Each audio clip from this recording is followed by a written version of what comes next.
Okay, well, a Fair of the Arts was brought together by 3 artists several years ago. They used to do art shows out of their home.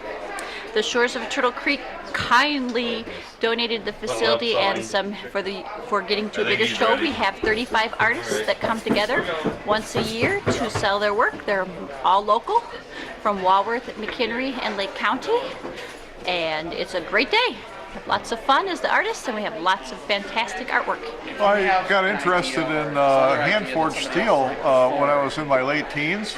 I have an affection for black powder guns, and I wanted to learn how to make black powder guns from scratch.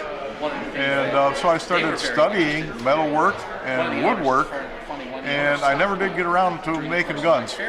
I got off on a different track, and now I do artwork. Okay. And I also do decorative hardware and cooking utensils for campfire cooking and hearth cooking, because I like to cook and I like to eat. I started about 30 years ago taking a stained glass class in someone's basement and was hooked from then on.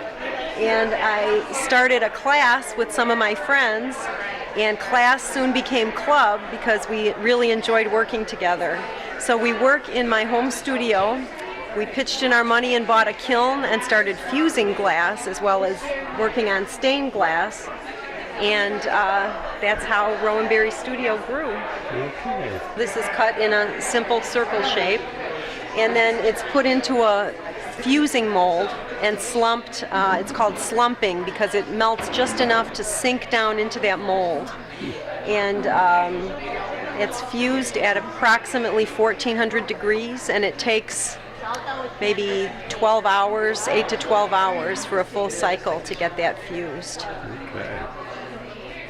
So it's pretty labor intensive, huh? It is. The plates and bowls aren't so bad because you cut them, but these mandalas get really labor intensive because I work with chunks of glass. I'll use a hammer and a sand sifter to sift glass into different size chunks so that I can use it in different ways in these pieces. And so a lot of this is cut and layered. A piece like this is precision cut, so it takes longer to cut each piece. I like the Day of the Dead sugar skulls, and I've done a couple masks similar to that with the sugar skull on it, so I wanted to... I'm Meg from Meg Fine Arts Inc. Okay. These are my hand-painted, one-of-a-kind silk scarves. How does that work? You get a blank? I do buy them pre-made because I would be so stressed out. I'm not a good seamstress. Okay. I'm an artist. And then what do you do from there when you get your blank? I just build up my design layers with multiple processes of layering design upon design, and then I go through an extensive process of over-dyeing everything. Okay. How does that work?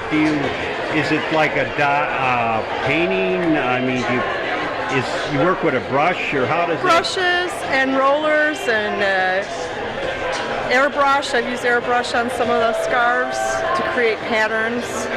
Okay. Yeah. And we have some of your work here. In terms of hours. Oh, well, these big ones. Yeah. Actually, a lot of them they go through.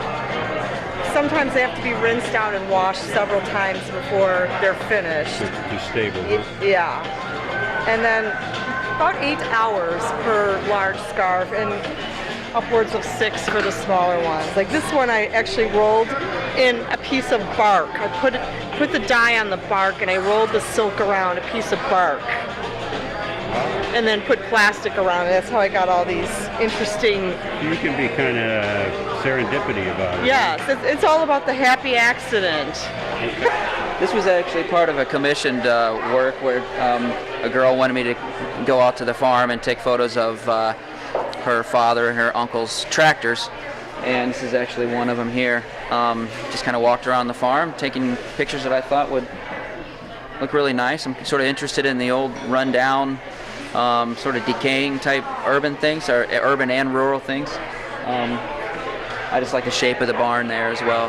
So I was looking for something At first I was thinking I would draw him sitting on a dead bird or on a branch, but that seemed too obvious, so I just Yeah, this I is have very subtle. these Yeah. apples sitting in my room, so I thought it'd be a nice image, nice change, unexpected image. And you're doing something else over here, right? I mean, These are all woodblock prints. oh, okay. And this is a woodblock. And this is one that's in progress. So with these, I do my drawing on very thin paper, Okay. thin Japanese paper, and then I glue it right to the block. Okay. And then And after then the you get glue an outline, dries, right? then I carve out my drawing.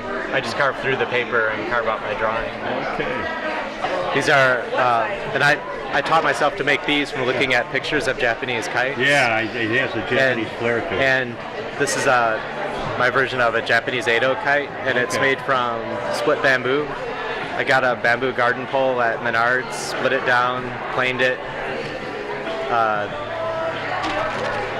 How are they to fly?